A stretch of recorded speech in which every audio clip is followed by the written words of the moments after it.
يا أيها الذين آمنوا إذا نودي للصلاة من يوم الجمعة فاسعوا إلى ذكر الله وذروا البيع.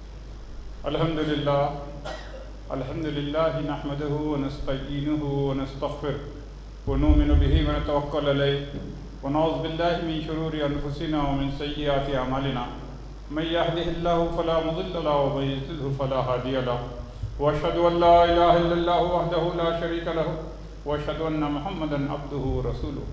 إن أصدق الكتاب كتاب الله وخير الهدي هدي محمد صلى الله عليه وسلم وشر الأمور محدثاتها ألا كل محدثة بدعة كل بدعة ضلالة وكل ضلالة في النار.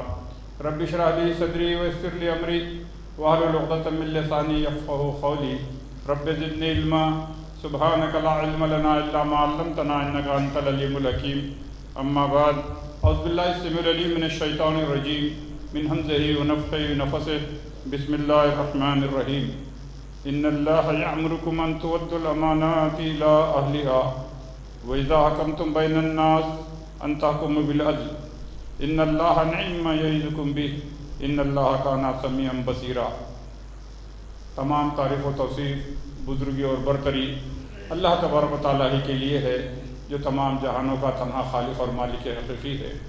بے شمار درود و سلام سید ولد آدم امام الانبیاء محمد مصطفیٰ صلی اللہ علیہ وآلہ وسلم پر جن کا کہ وجود تمام جہان والوں کے لیے رحمت بنا کر بھیجا گیا. مکرم حاضرین، میں نے آپ کے سامنے قرآن مجید کے چوتھی سورۃ النساء کی آیت نمبر 58 کی تلاوت کی ہے، اور اس آیت کے اندر جو مضمون ہے اس پر میں اللہ کی توفیق سے چند باتیں آپ کے سامنے رکھنا چاہتا ہوں، اور شاید شائبہ یہ ہے کہ آج کی ایک نشست میں مضمون مکمل نہ ہو سکے گا.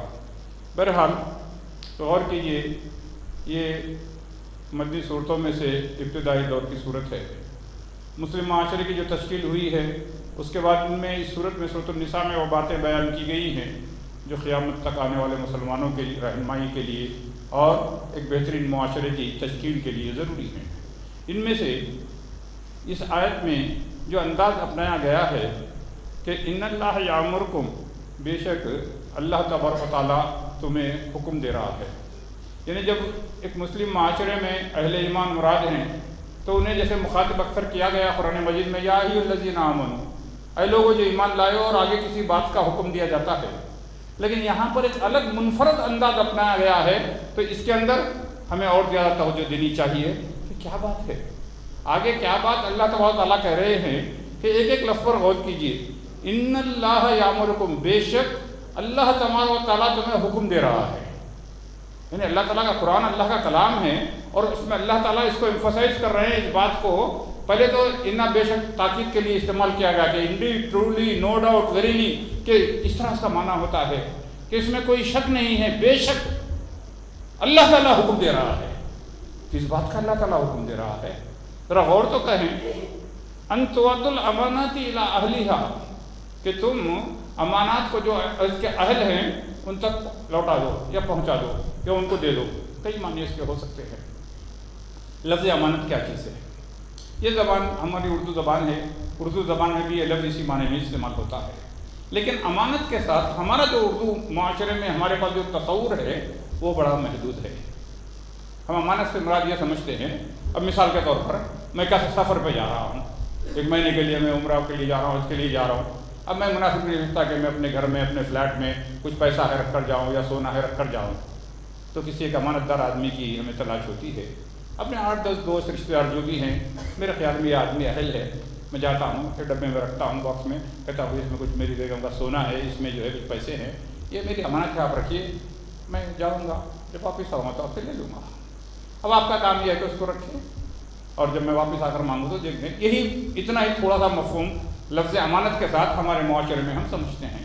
لیکن قرآن مجید میں جو آیا ہے اس کا معنی، یہ معنی شامل ہے، لیکن اس کا معنی بہت زیادہ اس سے وسیع ہے. کہ قرآن میں جب لفظ استعمال ہوا ہے امانت کا، اس کا معنی صرف میٹیریل چیزوں تک، یعنی مادی چیزوں تک، کچھ نقد پیسہ ہو گیا، سونا ہو گیا، کوئی قیمتی چیز ہو گئی. اب امانت کے ساتھ کچھ ذمہ داریاں ہماری بن جاتی ہیں. کیا مثال کے طور پر میرے پاس ایک ٹو ویلر ہے، ایک کار ہے، میں نے کہا اس کو روڈ پہ کہاں چھوڑوں، کسی کے پاس رکھ دیا.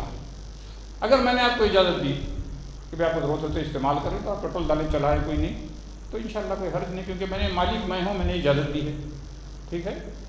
اگر میں نے آپ کو رکھنے کے لیے کہا اور آپ کہیں گے کہ ان کو پتہ ہے کہ کتنی گاڑی چلی ہے، یا کہ مائلیج میٹر تھوڑی چیک کریں گے، اوڈو میٹر، تو لہٰذا روزانہ پیٹرول ڈالوں گا اور روز چلاتا رہوں گا آنے تک، تو یہ امانت میں خیانت ہوگی، کیونکہ میں نے آپ کو امانت رکھنے کے لیے دی تھی. یہی چیز میری ماں بہنیں بھی سنیں، اگر کوئی امانت رکھ کر گیا ہے زیور، چلو وہ تو چھٹی پہ ہے نا، اور دعوت میں جانے پہن لیں گے. سوچو اگر چوری ہو گیا تو انہیں پتہ تھوڑی چلے گا کہ پہنے ہیں، لیکن ذمہ داری تو آپ کی ہے نا. تو مانا یہ کہ جو مالک ہے، جو امانت دیا ہے، اس کے مطابق ہی آپ استعمال کر سکتے ہیں اس کو. اگر وہ نہیں دیا جائے تو آپ استعمال نہیں کرنا ہے، اور جب آئے تو بلا عذر و ہیلا اس کو واپس کرنا ہے. لیکن یہ معنی عام طور پر ہم لے رہے ہیں مادی چیزوں کے لیے، یہاں تک محدود نہیں ہے. قرآن مجید میں جو اللہ تعالیٰ نے لفظ امانت استعمال کیا، انا ارزنا الامانتا، کہ بے شک ہم نے اس امانت کو پیش کیا. اب وہاں پہ یہ معنی نہیں ہے. اللہ کون سی امانت ہمارے پاس رکھا ہے؟ یہ قرآن کے نزول کا مسئلہ ہے، یہ شریعت اور دین اور اسلام کا مسئلہ ہے کہ ہم نے آسمان اور زمینوں پہ اس کو پیش کیا. سارے پکار اٹھے کہ اللہ ہمیں طاقت نہیں ہے اس امانت کو، اس بوجھ کو سنبھالنے کی، لیکن ہوا کون قبول کیا؟ ان الانسان ظلوما جہولا، انسان بڑا ظالم اور جاہل تھا، اس نے یہ بڑی ذمہ داری لے لی. اللہ تعالیٰ نے قرآن مجید ہم کو دیا ہے مسلمانوں کو، تو اس کا مطلب یہ کہ بہت بڑی امانت ہم کو دی ہے، اور اب امانت دی ہے تو we have to live by it، اپنی زندگی اس کے مطابق گزارنا ہے. اور نہیں کر رہے ہیں تو پھر سے امانت میں ہم خیانت کر رہے ہیں. اسی طرح حقوق و معاملات ہیں. اب اس مسئلے کے اندر آپ آدھے گھنٹے کا خطبہ نہیں 2 گھنٹے بھی بیٹھیں، بات مکمل نہیں ہو سکتی. کیوں؟ کیونکہ اس کے اندر وہ احکام بتلائے گئے ہیں. اگر آپ اس میں گہرائی سے مطالعہ کریں تو ایک ایک چیز سے شروع کریں. اپنی گھریلو زندگی سے مراد ایک چھت کے نیچے ایک فیملی جتنے بھی لوگ رہ رہے ہیں وہاں، اس کے بعد فیملی، ایکسٹینڈیڈ فیملی، اپنے رشتہ دار جو دادا کی طرف سے نانا کی طرف سے بنے، سسرالی لوگ، پھر پورا مسلم معاشرہ، سوسائٹی، پورا ملک اور پوری دنیا. اس کے اندر اس ایک آیت کے اندر وہ مسائل بیان کیے ہیں جو ساروں کا احاطہ ہے اس کے اندر. یا یوں کہو کیا جتنے مسائل ہم مسلم امہ کو درپیش ہیں سب کا حل کہیں نہ کہیں سے انہیں آیتوں سے جڑ جاتا ہے. اگر اس کے اندر 2 باتوں کا حکم دیا گیا ہے، اگر آپ کو 2 کے اوپر غور کریں گے، اور مثالیں اس بارے میں 1-2 نہیں 50 دی جا سکتی ہیں. میں 1-2 مثالوں کو بات کو سمجھانے کے واضح کرتے ہوئے آگے آنا چاہتا ہوں. اور پھر اس کے بعد پہلا حکم، تو اس کو ہم 5 حصوں میں بھی اس آیت کو سمجھ سکتے ہیں. پہلی چیز جو ابھی میں نے بتلائی کہ بے شک اللہ تبارک و تعالیٰ حکم دے رہا ہے، تو مطلب آگے جو باتیں نہیں وہ اللہ کا آرڈر ہے، کمانڈ ہے، حکم ہے. اس کے بعد امانت کو ان کے اہل تک پہنچاؤ، نمبر 2 ہوگی. نمبر 3 وَإِذَا حَكَمْتُمْ بَيْنَ النَّاسِ أَن تَحْكُمُوا بِالْعَدْلِ. یہاں پہ ایک لفظ غور کریں، اذا آیا ہے، جب، ان کے بجائے جب آیا ہے. یعنی اس کو اگر انگریزی میں شاید جلدی سمجھ میں آئے گی بات. ایک ہوتا ہے if اور ایک ہوتا ہے when. یہ اللہ تعالیٰ if نہیں کہا. if کا معنی یہ ہوتا اگر تم، یعنی کبھی ایسا موقع آئے کہ تم لوگوں کے درمیان فیصلہ کرنے بیٹھو تو عدل کے ساتھ کرو. لیکن اللہ نے یہ نہیں کہا. کہا کہ when. اذا کا لفظ استعمال کیا، معنی اردو میں ہوتا ہے جب. اس کا معنی یہ ہوتا ہے کہ ہم میں سے ہر ایک کی زندگی میں ضرور ایسا موقع آئے گا، مرد ہو اور عورت ہو، ہم کو اپنی زبان کو کھولنا پڑے گا اور کسی بارے میں فیصلہ کرنا پڑے گا. اور جب بھی یہ صورت آئے گی، اس کا مطلب یہ صورت ہم میں سے ہر ایک کی، امیر ہو، غریب ہو، بڑا ہو، چھوٹا ہو، ہر ایک کی زندگی میں یہ منزل، یہ مرحلہ ضرور آئے گا جب ہمیں منہ کھولنا پڑے گا. کہاں پر؟ بین الناس، لوگوں کے درمیان. تو جب یہ کرو تو کیا کرو؟ یہ فیصلے کی نوبت آئے، ان تحکموا بالعدل. یہاں بالعدل کا بھی ایک معنی ہوتا ہے. اللہ یہ نہیں کہہ رہا کہ میزان رکھ دو، بیلنس کر لو، صحیح فیصلے کرو. یہ لفظ استعمال کیا جب بھی ایسا موقع آئے تو تم کیا کرو؟ عدل کے ساتھ معاملہ کرو، انصاف کے ساتھ معاملہ کرو. یعنی معنی یہ بالعدل کہ اللہ تعالیٰ حکم دے رہا ہے کیا کہ اور لوگ دنیا میں مسلمانوں کے علاوہ اور بھی ہے نا، ہندو بھی ہے، سکھ بھی ہے، بہت سارے مذاہب کے لوگ ہیں. مختلف لوگ جب بات کرتے ہیں لوگوں کے درمیان، بین الناس جب کرتے ہیں فیصلہ، کیا کرتے ہیں؟ مختلف ذرائع استعمال کرتے ہیں. اور تم کیا کرو؟ تم عدل کا استعمال کرو. مختلف ذرائع کیا ہیں آپ میرے سے زیادہ سمجھتے ہیں. اب 2 آدمی کے درمیان اگر اختلاف ہو گیا، جس کے پاس پیسہ زیادہ ہے، جو سب سے زیادہ مہنگے وکیل کو رکھا، اس کے جیتنے کے چانسز زیادہ ہوتے ہیں ہر چیز کے وہ غلط ہو. یا تو ایسے فیصلے ہوتے ہیں دنیا میں. یا پھر یہ کہ کوئی جا کر جج کو رشوت دے دے، فیصلہ کرنے والے کو اپنی طرف کر لے. لوگ مختلف 50 غیر اخلاقی طریقے استعمال کرتے ہیں، لیکن اللہ تعالیٰ کس بات کا حکم دے رہا ہے؟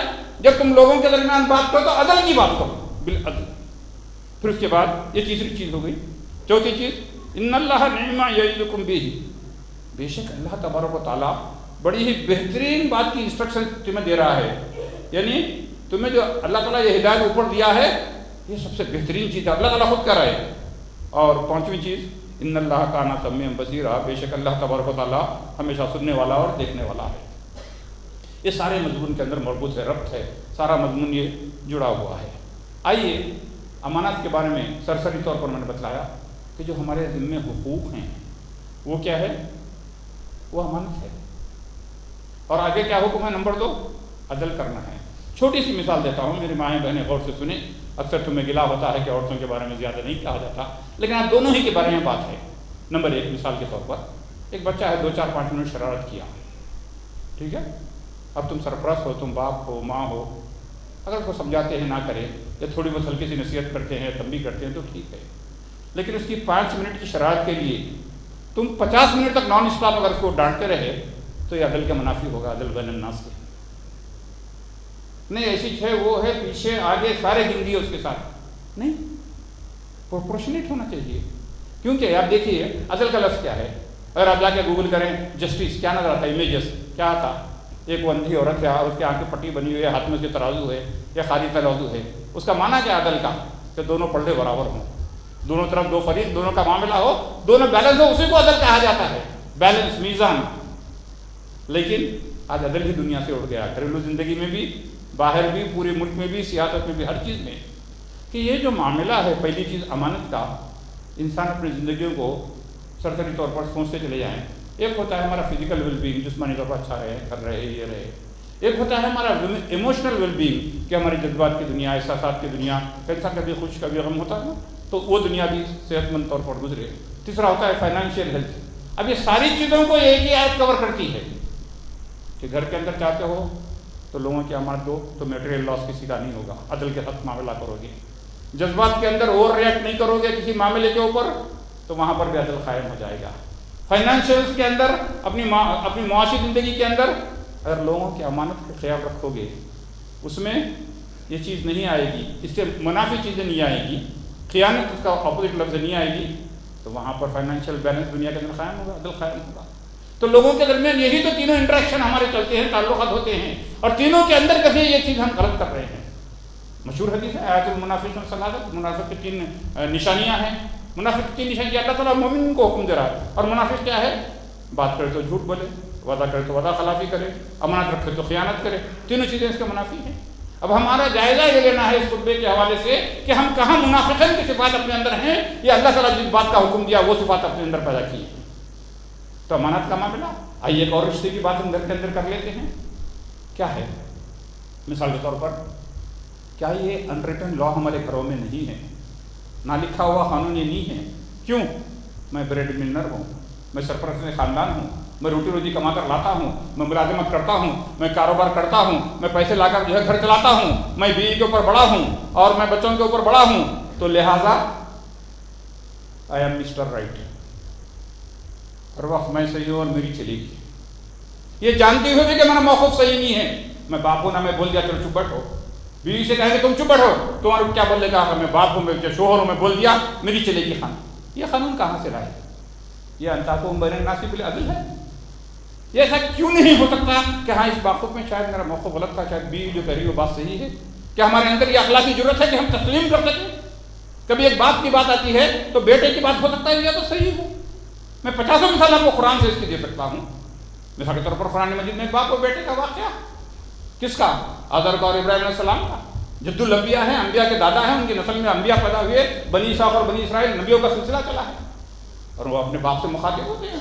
کہا بھائی میرے ابا جان، یا آپ جو کر رہے ہیں غلط کر، ان بتوں کی عبادت کیوں کرتے ہو جو نفع کے مالک، نہ نقصان کے مالک، نہ سنتے ہیں نہ دیکھتے ہیں؟ میرے پاس اللہ کا وہ علم ہے جو تمہارے پاس نہیں ہے. انی اعلم من اللہ ما لا تعلمون. وہاں یہ تھوڑی ہوا کہ میں باپ ہوں تو چپ بیٹھ جاؤ. تو پھر بیٹے کا موقف صحیح ہو سکتا ہے، قرآن خود کہہ رہا ہے لیکن ہمارے پاس یہ اخلاقی جرت نہیں ہے. یہ امانت ہے. لوگوں کے رائٹس اور رسپانسبلٹیز جو ہیں یہ امانت ہیں, اور اس کو ادا کرنا ہے. اور کیسے کرنا ہے؟ عدل کے ساتھ کرنا ہے. ہم لوگوں کے درمیان عدل کے قائل نہیں ہیں. اب میں نے مردوں کی بات کی تو عورتیں خوش نہ ہو جائیں. جب بیچارہ شوہر جس کے ساتھ نکاح ہوا, پوری زندگی گزارنا ہے, ایک بات جو ہے تمہاری مرضی کے خلاف ہو جاتی ہے تو تم ایک بات تک بات کو, اگر 2 منٹ کی بات ہے تو 2 منٹ تک محسوس رکھتے ہو نہیں, بگڑ جاتے ہو تو پھر شادی کے دن سے لے کر آج تک سارا دن کے ڈال دیتے ہو. نبی کریم صلی اللہ علیہ وسلم صحیح بخاری شریف کی حدیث ہے کہ عید کے موقع پر عورتوں کو خطبہ دیتے ہوئے کہا کہ اے میری معاشرہ, اے میری امت کی عورتوں, جاؤ تم تصدق کرنا, تم خیر خیرات کیا کرو. میں نے تمہاری قیامت میں نے معراج میں تمہاری بڑی تعداد کو جہنم کی آگ میں جلتے ہوئے دیکھا ہے. وہ کہا تھا یا رسول اللہ, عورتیں چیخ اٹھے اللہ ہم کہیں جائیں جہنم میں. کہا کہ لعنت ملامت بہت کرتی ہو, کوسا کاٹی بہت کرتی ہو, ناشکری بہت کرتی ہو. گنوا تو مانا یہ کہ جب بگڑ جاتے ہو, خدا را مجھے بتلاؤ کوئی ایسی سمجھدار عورت ہے جو 1-2 منٹ میں بات کو ختم کرتی ہے. بے غصہ انسان کی فطرت میں آ جاتا ہے, مزاج کے خلاف چیز ہو جاتی ہے. لیکن تحکم بین الناس بالعدل کا جو حکم دیا ہے, عدل کا تقاضا کیا ہے؟ ایسے بگڑ جاتی ہو جیسے سمجھتے ہو کہ اس لمحے کے بعد طلاق لے کے میں اپنے ماں باپ کے گھر جاؤں, اب زندگی گزارنا نہیں ہے. اچھی طرح جانتے ہیں کہ پوری زندگی گزارنا ہے, لیکن اوور ریئیکشن. تو اس سے کیا ہوتا ہے, ہمارے گھر کی پوری ایموشنل لائف ڈسٹرب ہو جاتی ہے. سکون سے کوئی نہیں رہ سکتا. شوہر گھر چھوڑ کر باہر نکل جاتا ہے اور برستی ہے. 2 منٹ کی بات ہو سکتی ہے, 2 گھنٹے بھی ہو سکتی ہے, ساری رات بھی ہو سکتی ہے, 2 دن بھی چل سکتی ہے. یہ عدل نہیں ہے. یہ کیا ہے؟ عدل کے منافی چیز ہے. یہ شوہر ہے, انسان ہے, غلطی ہوتی ہے, لیکن عورتوں میں یہ صلاحیت بھی ہوتی ہے. شوہر ایک لمحے کے لیے محسوس کرتا ہے میں نے اس کو نکاح کر اپنے گھر کے اندر لے کر آیا ہوں, یہ کیا کر رہی ہے, بدترین دشمن کی طرح میرے ساتھ سلوک کر رہی ہے, میری پیٹ میں چھرا بھونک رہی ہے. واقعی لٹرلی مادی طور پر نہیں کہ چھڑا لے کر, لیکن ان کے الفاظ کے جو تیر چلتے ہیں ایسا لگتا ہے کہ آدمی کٹ جاتا ہے. میری ماں اور بہنوں, اس جمعہ کے خطبے میں آنے کا مقصد یہ ہے کہ ہماری کو زندگی کی اصلاح ہو, ہماری دنیا بھی سنورے اور آخرت بھی سنورے. یہ اسی وقت ہے جب ہم قرآن کے احکام پر کہ اللہ تبارک و تعالیٰ کہہ رہا ہے کہ ان اللہ یامرکم, بے شک اللہ تبارک و تعالیٰ تمہیں حکم دے رہا ہے. کس بات کا؟ یہ اور ریئیکشن نہیں ہے کہ جو بات ہوتی ہے وہیں پر رفع دفع کر دو کہ بگڑ گئے ہیں تو ہم نہیں سدھریں گے. اب ہر بات, اب ایک واقعہ کون سا بھی اس کو دیں ٹریگر سائیکالوجی کی اصطلاح میں, کہ ایک بات ہے جو اس کی مرضی کے خلاف ہوگی اور اب بگڑ گئی ہے تو اب گھر کا سارا نظام گرم برہم ہو گیا ہے. اب وہ شادی کے دن سے میرے پتہ نہیں میرے بابا کو کیا ہوا تھا جو تم سے نکاح میں دے دیے, میرے کو فلاں کا رشتہ بھی آیا تھا, میرے کو اتنے اچھے آدمی کا آیا تھا, میں برباد ہو گیا. کیا کیا کیا کیا کہتے ہیں, یہ ہمارے معاشرے میں کوئی نئی بات نہیں ہے. کیوں؟ کیونکہ ہم اس توازن کو, اس میزان کو نہیں سمجھے. ایک طرف رشتہ ہے, ایک طرف غلط چیز ہو رہی ہے, تو اس کو بیلنس کرنا ہے, ترازو کو. ہم بیلنس نہیں کرتے, ہم ہر وقت توازن کو چھوڑ دیتے ہیں. اور اللہ تعالیٰ کہہ رہا ہے کہ ان تحکموا بالعدل, کہ تم جو فیصلہ کرو, جب منہ کھولو, کب, کہاں پر, بین الناس, لوگوں کے درمیان, تو کیسے کرو, تم عدل کے ساتھ کرو. اب یہ چیز بالکل ختم ہو چکی ہے. عدل کا جس کا نام ہے وہی ہمارے معاشرے سے رخصت ہو چکا. ہم مسلمان ہیں. جب یہ چیز مسلمان معاشرے میں آئے گی, دیکھو ہم دعوت کی بات کرتے ہیں, دین کی بات کرتے ہیں, لوگوں کو دین کے پاس بلانے کی بات کرتے ہیں. ایسے ایک پرچہ چھاپ کر مہاجرین اسلام کا لوگوں کو دینے سے لوگ مسلمان نہیں ہوتے. جس بستی میں ہم رہتے ہیں وہاں پر امانتداری کا تقاضا یہ ہے کہ اگر اطراف 100 ہندو کے گھر رہیں, ایک بیچ میں مسلمان کا گھر رہے, اور اس ایک آیت پر وہ عمل کریں کہ وہ امانت دار ہو, دوسرا عدل کے ساتھ فیصلہ کرتا ہو. یہ نظام دیکھ کر وہ لوگ رشک کریں گے, لیکن کون سے مذہب کے ماننے والے لوگ ہیں کہ یہ کسی کے حقوق کو پامال نہیں کرتے. وہ ہندو بھی لا کر اپنی امانت ان کے پاس رکھے گا. نبی کریم صلی اللہ علیہ وسلم مخالفت کرتے تھے مکے کے لوگ, لیکن امانت بھی لا کے انہیں کے پاس رکھتے تھے کہ یہ جو محمد ہے صلی اللہ علیہ وسلم یہ بڑا امانت دار ہے. حتیٰ کہ ہجرت کے دن جب آپ نکل پڑے ابو بکر اللہ کے حکم سے مکہ چھوڑ کر, تو جو امانتیں لوگوں کی تھی حضرت علی رضی اللہ تعالیٰ عنہ نے ذمہ کیا تھا کہ یہ فلاں فلاں کی امانت میرے پاس ہے, تم لوٹا دینا, ورنہ لوگ کہیں گے کہ محمد مکہ چھوڑ کر بھاگ گیا ہمارے امانت رکھ کر. یعنی لوگ مخالفت کرتے تھے دین اسلام کی اور آپ کی نبوت کی, لیکن امانتداری کے قائل تھے. آج ہم دین کے دعوے بہت کرتے ہیں, امانتداری ہم سے رخصت ہو گئی. نہ حقوق ہے, نہ معاملات ہے, ماں باپ فوت ہو گئے ہیں, گھر چل رہا ہے, بہنوں کا حق نہیں دیتے, ہاں دین کی ٹھہرو جلدی کیا, تم امانتداری کے خلاف ہو. کہ امانتداری کا تقاضا یہ ہے کہ الی اہلیہ ان تؤدوا الامانات الی اہلیہ, اللہ تعالیٰ حکم دے رہا ہے کہ وہ امانت پہنچا دو. جب ماں باپ فوت ہو گئے, جو مال چھوڑ گئے, اب وہ ان کا نہیں رہا, وہ خبر میں چلے گئے. وہ جو بیٹے اور بیٹیاں جو اولاد ہے ان کا ہے, کسی اچھا عالم سے مسئلہ پوچھو, جتنا پرسنٹیج بنتا ہے ان کو دے دو, کیونکہ یہ امانت ہے. غرض زندگی کا کوئی مسئلہ ایسا نہیں ہے جو اس آیت سے مستثنا ہو. ہر وہ چیز جو ہمیں گزر رہی ہے, آج مسلمانوں کی اگر میں کہوں کہ فائنینشیل بربادی آج ہم اتنے غریب کیوں ہیں، مجموعی طور سے کوئی ڈھنگ سے ہمیں مزدوری بھی نہیں ملتی، کوئی اچھی نوکری نہیں ملتی، کوئی اچھا منصب نہیں ہے، کاروبار ہم نہیں کر پا رہے ہیں، یہ ساری چیز کیوں ہو رہی ہے؟ اور حتیٰ کہ حد ہماری ہر انڈسٹری سکڑ کیوں گئی ہے؟ جو کام ہم کرتے ہیں پہلی چیز ہمارے پاس مسنگ ہے اور صلی اللہ کے حکم کی ہم نافرمانی کر رہے ہیں۔ ان تؤدوا الامانات الی اہلیہا، کہ اگر میں اللہ نے تھوڑے پیسے دیے، ایک آدمی ہے، ہنر ہے، دونوں مل کے کاروبار کرنا چاہتے ہیں، سکسیس کیسے ہوگا؟ میں اس پہ بھروسہ کروں، وہ مجھ پہ بھروسہ کرے، اور اس کے پیچھے کون سا لفظ ہے؟ اس کو انگریزی میں کہتے ہیں ٹرسٹ۔ اب وہ اعتماد ہی نہیں رہا۔ ارے نہیں بھائی، آج کے دور میں کون کما کے دیتا، ارے کہاں ہوتا، میں کیسا بھروسہ کروں؟ اور لوگوں کا کہنا غلط نہیں ہے، وہ اپنے تجربے کی بنیاد پر کہہ رہے ہیں کہ ساری زندگی یہ دھوکے کھائے ہیں، ٹھوکریں کھائے ہیں، آج تو ہم اس دور سے گزر رہے ہیں، آثار اس کا قیامت کی نشانی میں سے اعتماد نام کی چیزیں مسلم معاشرے میں باقی نہیں ہیں۔ بتلاؤ کسی کے گھر کے اندر، بتاؤ کسی شخصیت کے بارے میں نہیں، آپ میں سے ہر ایک مردیں اور عورتیں غور کر بتائیں کہ کوئی ایک ہے خاندان میں جس کے بارے میں تم اعتماد کر سکتے ہو، جس کے اندر دو باتیں ہوں کہ میں جا کر اپنا مسئلہ سناؤں تو وہ سوچ کر عدل کے حق فیصلہ کرے گا؟ نہیں، کسی پہ نہیں کر سکتے۔ یہ سوال آپ اپنے آپ سے کریں ہر ایک، اور اگر آپ یہ سوال مجھ سے کریں گے تو میں یہی کہوں گا کہ ٹرسٹ نو بڈی، اس معاشرے میں کسی کو بھروسہ نہیں کر سکتے۔ آج کسی بھی رشتے کے اندر قریبی سے قریبی رشتہ، باپ اور بیٹے کا رشتہ ہو یا شوہر اور بیوی کا رشتہ ہو اور بھائی کا رشتہ ہو، اعتماد ہو چکا ہے۔ نتیجہ کیا ہوا؟ ہم کوئی بڑی انڈسٹری قائم نہیں کر سکتے جہاں پہ ہزاروں لوگوں کو روزگار ملے، ہمارے معاشرے میں خوشحالی آئے۔ کیوں؟ کیونکہ امانت میں خیانت کا خدشہ ہے۔ ہر آدمی جو ہے دھوکہ دے کر کھانا چاہتا ہے، ہر آدمی رات رات دولتمند بننا چاہتا ہے، چاہے کہ لوگوں کے حقوق کو پامال کرے۔ اور جب امانت میں خیانت ہوگی تو کیا ہوگا؟ مقدمے کی نوبت آئے گی، کسی کو خالی بنا کے فیصلہ کرنا پڑے گا، اور وہ شخص بھی عدل نہیں کرتا تو پھر انسان کو روئے زمین پر عدل کہاں ملے گا؟ آج ہم کس معاشرے سے گزر، آج معاشرے کا قرض کیا ہے، آج لوگوں کی تکلیف کیا ہے، گھر کے اندر کیا ہے، اور بچے ماں باپ کے بارے میں شکایت کریں، ماں باپ اولاد کے بارے میں اس کے پیچھے کیا ہے کہ ہم نے سمجھا ہی نہیں کہ امانت کیا ہے۔ وہ حقوق ایک امانت تھے، وہ رسپیکٹ اور ڈگنیٹی ایک امانت تھی، وہ وقار ایک امانت ہے جس سے ہم کو جینا تھا۔ اور کیوں یہ ساری چیزیں کیوں اختیار کرنا تھا؟ کہ اللہ تعالیٰ نے اس کا حکم دیا ہے آیت کے شروع میں اور نیچے کہ یہ بڑی بہترین ہدایتیں ہیں، انسٹرکشن ہیں جو اللہ تعالیٰ دے رہا ہے، اور تم نے ایسا نہیں کیا، اور تم نے امانتوں میں خیانت کرتے رہے، اور تم لوگوں کے حقوق کو پامال کرتے رہے، لوگوں کا ناحق مال کھاتے رہے، لوگوں پر تم ظلم کرتے رہے، تو پھر تم جان لو ان اللہ کان سمیعا بصیرا۔ تو تم کر رہے ہو، ریمائنڈ کروایا جا رہا ہے، اللہ بہترین نصیحت کر رہا ہے۔ اللہ تبارک و تعالیٰ کیا ہے؟ سمیع اور بصیر ہے، سننے والا اور دیکھنے والا ہے۔ اگر تم نے بالعدل نہیں کیا، اب تم نے جج کو رشوت دی، 4 بچے ہیں، ابو سے پیسے نکالنا ہے، اب بابا کے لیے وہ پیر دبا رہا ہے، خدمت کر رہا ہے، تم کیا کہ دوسروں کو نہ ملے مجھے مل جائے، یہ ساری چیزیں تم کر رہے ہو، عدل کے منافی کامیں کر رہے ہو۔ تم دنیا میں دھوکہ دے سکتے ہو، تم جج کو رشوت دے سکتے ہو، تم جھوٹے گواہی لا سکتے ہو، لیکن جان لو کہ اللہ تعالیٰ سن رہا ہے اور دیکھ رہا ہے۔ جج کیسے فیصلہ دیتا ہے عدالت میں؟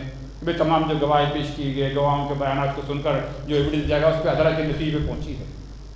تم دنیا کے اندر غلط فیصلے بھی کر لو، عدل کے منافی بھی کر لو، دنیا میں مقدمہ ختم ہو گیا، لیکن قیامت کے دن تمہارا فائل دوبارہ کھولا جائے گا، اور وہاں پر ایویڈنس کی ضرورت نہیں ہوگی۔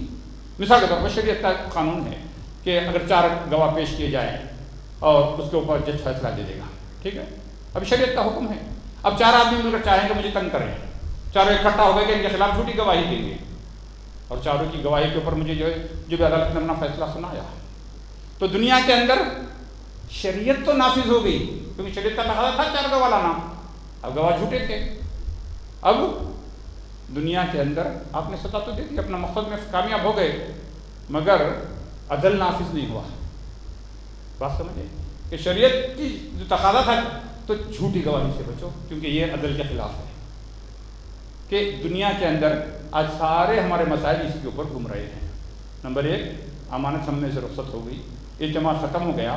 جب لوگوں کو ٹرسٹ ہی نہیں کر سکتے، ہم مل کے کوئی کام کر ہی نہیں سکتے کیونکہ اعتماد نہیں ہے، تو اس کا نتیجہ کیا ہوگا؟ ہر آدمی اپنے چھوٹے چھوٹے کاروبار کرنے پہ آ گیا، کوئی چائے کی دکان کھول لے کے بیٹھ گیا، کوئی پانی کی دکان کھول کے بیٹھ گیا، کیونکہ بڑا کام ہم کر ہی نہیں سکتے۔ کیوں؟ کیونکہ آپس میں ٹرسٹ نہیں ہے، چاہے وہ رشتے دار ہو، اپنے ہو، پرائے ہو، قریبی ہو، دور ہو، دوست ہو، یار ہو، مسلم امت ایک دوسرے سے اعتماد ختم ہو گیا، تو پھر اس کے بعد ہماری بربادی معاشی ہو گئی۔ معاشی طور پہ ہم جو چھوٹے ہو کے رہ گئے، سپڑ کے رہ گئے۔ آج کوئی بھی لیڈنگ پوزیشن میں ہم لوگ نہیں رہے، کیونکہ جب تک یہ 2 چیزیں ہمارے معاشرے میں واپس داخل نہیں ہوگی، گھر کے اندر بھی، سوسائٹی کے اندر بھی، ملک کے اندر بھی، سیاست کے اندر بھی، اگر لوگوں کے درمیان عدل کی بات نہیں کرتے ہیں، عالمی پس منظر میں اگر گفتگو کی جائے، وقت نہیں ہے، لیکن غور کر کرتے ہیں یہودیوں کی تعداد کتنی ہے؟ 55 لاکھ، 5.5 ملین۔ مسلمان کتنے ہیں؟ 200 ملین۔ مگر کیا ہے؟ عدل کی بات لیڈرشپ اللہ نے موقع دیا ہے، کر نہیں سکتے، زبان کھول نہیں سکتے، اس لیے برباد ہو رہے ہیں، اس لیے وہ منظر بتایا جاتا ہے، ظلم ہو رہا ہے، یہ ہو رہا ہے، وہ ہو رہا ہے۔ پھر سارے اکٹھا ہو کر کہ اس مسئلے کے لیے ہم متحد نہیں ہو سکتے، سب ایک آواز میں بات نہیں کر سکتے۔ تو بات یہ ہے کہ یہ ساری مسائل جو ہیں، چاہے وہ گھر کے اندر ہو، معاشرے میں ہو، ملک میں ہو، پورے عالم میں ہو، سیاسی پس منظر میں ہو، معاشی پس منظر میں ہو، اس کا حل ممکن ہی نہیں ہے جب تک کہ یہ دو چیزیں، اس کا ان اللہ یامرکم، بے شک اللہ تعالیٰ حکم دے رہا ہے، اور وہ حکم ہے ایک امانت داری اندر آ جائے، ٹرسٹ آ جائے لوگوں کے درمیان، ایک دوسرے پہ اعتماد کریں، اور یہ ہم ثابت کریں تو پھر دیکھنا کہ کافر بھی خود بخود مسلمان ہو جائے گا۔ کہ یہ کیسے لوگ رہتے ہیں اس بستی میں، کبھی ان کے گھر کی آواز باہر نہیں آتی، ہمارے گھر میں روزانہ جھگڑے ہوتے ہیں، یہ کیسے لوگ ہیں؟ کبھی ہم ان کی بات سننا بھی چاہے تو نہیں بولتے، یہ کیسے لوگ ہیں جو مرد اور عورت گھر میں بھی انسان بچتے ہیں، ہم بھی بچتے ہیں۔ تو جہاں تم رہو گے تمہارا وجود ایک پوری بستی کے لیے نعمت بن جائے گا، لوگ کہیں گے جھگڑ لیں گے، تمہارے پاس آئیں گے فیصلہ کرانے کے لیے۔ قرآن مجید میں اس کی مثالیں موجود ہیں، لیکن وقت نہیں ہے کہ لوگ آ کر بولیں گے دیکھو چل کے ان سے پوچھتے ہیں، اور متفقہ طور پر آئیں گے کہ یہ مسلمان کا ایک کردار ہو۔ لیکن آج ہم بازار میں چلتے ہیں تو بے ایمانی، دھوکے بازی، خیانت، جھوٹ، یہ ساری غیر اخلاقی چیزیں، غیر اسلامی چیزیں، میں شاید یہ کہوں تو غلط نہ ہو کہ مسلمان غیر مسلموں سے 2 ہاتھ آگے ہیں۔ بس اوقات شاید کسی معاملہ آ جائے تو شاید آپ ایک ہندو کو ٹرسٹ کر لیں، آج مسلمان کو نہیں کر سکتے۔ یہ بات میں اس لیے کہہ رہا ہوں کہ خدا را مجھے بتلاؤ اللہ نے جس پر رحم کیا ہو، شاید ہی کوئی ہماری مسجد، کوئی ہمارا دینی ادارہ کو ایسا ہو جہاں اختلاف نہیں، سارے مسلمان ہیں، سارے ذمہ داران ہیں، سارے عہدیداران ہیں، اور کتنا جو ہے ہمارے پاس اختلاف ہو رہا ہے، آپ خود جانتے ہیں۔ ہر سطح کے اوپر امانت داری بھی رخصت ہو گئی اور عدل بھی رخصت ہو گیا۔ آج ہم فیصلہ کیا کریں؟ فیصلہ آلریڈی کر چکے۔ اس کی چھوٹی مثال دیتا ہوں، گھر کے عورتیں بھی اس کو شاید پسند کریں گے۔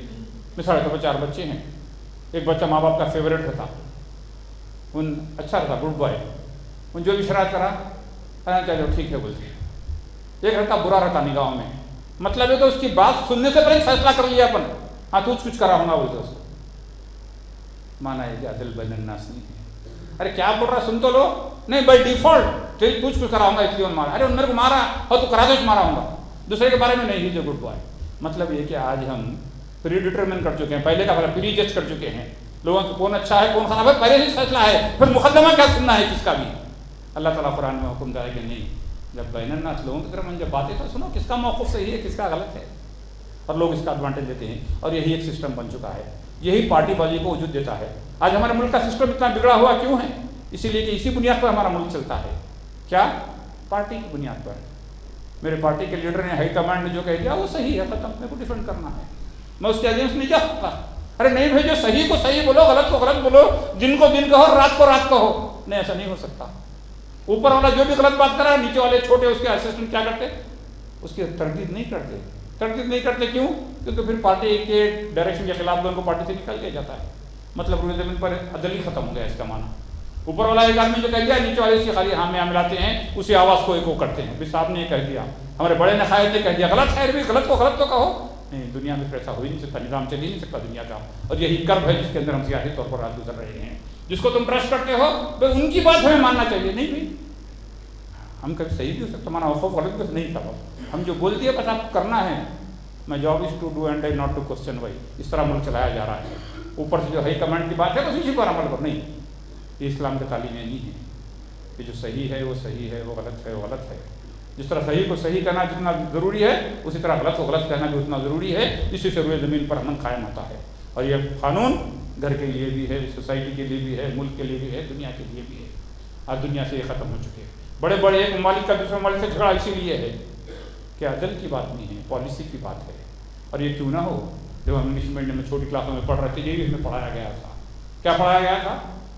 آپ لوگوں کو بھی جو نہ پڑھے ہیں یاد ہوگا، honesty is the best policy. نہیں، رانگ، غلط چیز بتلائی گئی۔ پالیسی کس کو کہتے ہیں؟ پالیسی وہ ہوتی ہے اس وقت اپنائی جاتی ہے جب تم کو سوٹ کرتی ہے، جب سوٹ نہیں کرتی تو اس کو ڈراپ کر دیا جاتا ہے۔ اسلام کہتا ہے honesty is not a matter of policy, honesty is the way of life. زندگی ہمیشہ دیانت داری کے آدھار پر ہو، مرنے تک۔ خولو خولا سدیدہ، خود بن کا میں حد لاتے نا خالص صاحب، اس لیے لکم اعمالکم کہ جب بات کہو تو صحیح بات کہو، درست بات کہو، یہ نہیں سچائی کیونکہ مجھے سوٹ کرتی ہے تو میں سچائی کو اپنا لیتا ہوں، جب مجھے سوٹ نہیں کرتی نالات میں تو پھر میں بدداری پہ آ جاتا ہوں. تو اس طرح نہیں ہوتا. ہم سلیکٹو نہیں ہو سکتے صداقت کے بارے میں. مومن کا معاملہ اللہ تعالیٰ جس بات کا حکم دے رہا ہے کہ اٹھنا بیٹھنا صبح سے لے کر شام تک، چاہے گھریلو زندگی ہو، باہر کی زندگی ہو، تجارت کی زندگی ہو، ہر چیز میں وہ معاملہ امانتداری کا مظاہرہ ہو. اور جب کبھی اختلاف کی نوبت آ جائے، جب کبھی حاکم بنو، لوگوں کے درمیان بات کرنے کی بات آئے، تو کیا کرو؟ عدل کو سامنے رکھو اور یہ بات کو سامنے رکھو کہ اللہ کا حکم ہے. شروع آیتیں سے بھی اور آیت ختم کس پہ ہوئی؟ اللہ تعالیٰ سمیع بصیر ہے.